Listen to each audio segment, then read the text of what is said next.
हरे राम राम राम हरे हरे. जीवनातलं अंतिम सत्य काय असेल तर मायबाप मरण आहे. ते प्रत्येक जीवाला येणार आहे. आणि इकडे तारकासुराचा वध झालेला आहे. ज्याने शिवपुत्राच्या हातनं मरण मागितलं त्याला मरण प्राप्त झालेलं आहे. आज आपण ईर्ष्या मनामध्ये भावत असते. माझ्या वडिलाला मारलं आणि माझ्या वडिलाचा मी डाव घेईल, मी परतफेड त्या उपकारामध्ये करेल, असे म्हणणारे 3 मुलं आहेत. त्या जीवाचा उद्धार करण्याकरिता त्यानं परामर्श न घेता ईर्षेमध्ये स्वरूप त्यानं पत्करलं. आणि त्या पत्करल्यामुळे काय झालं, त्या तारकासुराला 3 पुत्र प्राप्त झाले. एक तारकांश, एक विद्युमाली आणि एक कमलाक्ष नावाचा.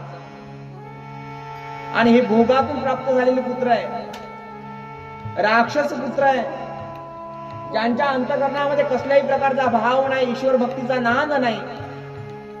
अशी ईर्षेतून प्राप्त झालेली जी मुलं आहेत ते तारकांश, विद्यमाली आणि कमलाक्ष आहेत. माझ्या वडिलाचा मी बदला घेईल, सूड घेईल, या इच्छेपायी आता त्यांनी ठाव घेतलेला आहे. आणि ब्रह्मदेवाला प्रसन्न करण्याकरिता तप करायला लागले. ओम ब्रह्मणे नमः, ओम ब्रह्मणे नमः.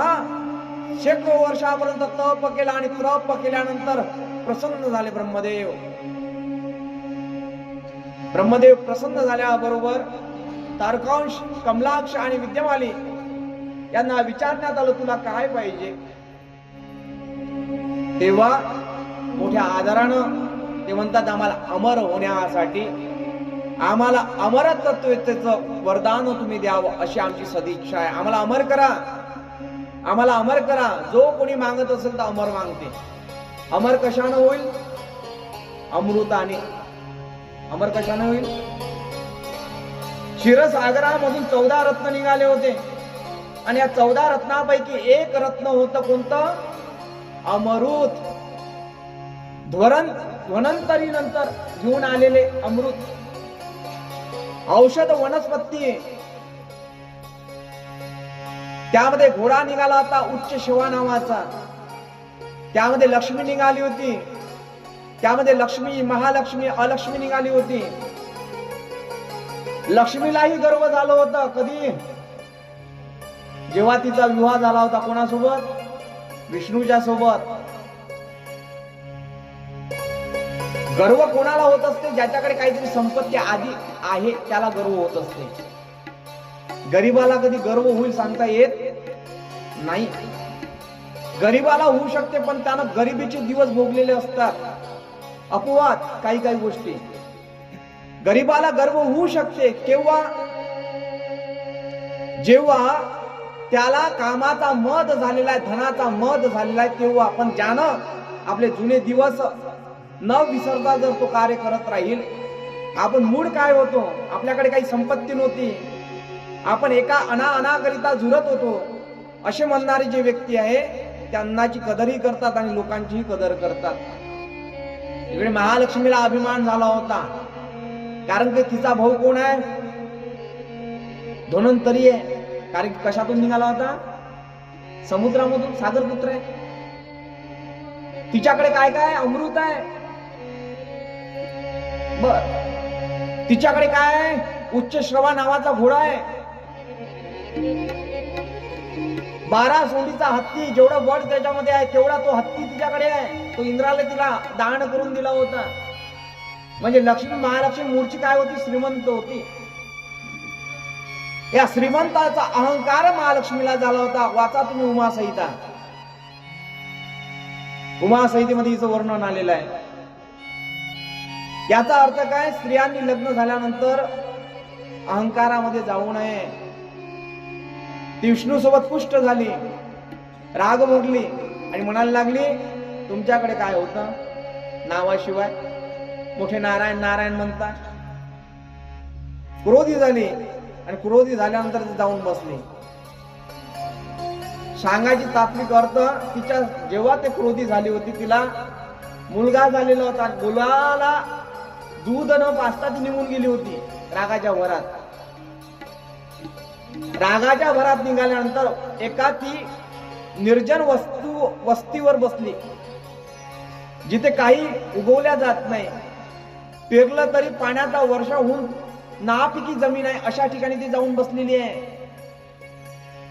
आणि नंतर तिच्या स्तनातून त्या मुलाला दूध न पाजल्यामुळे स्तनातून दूध निघायला लागलं.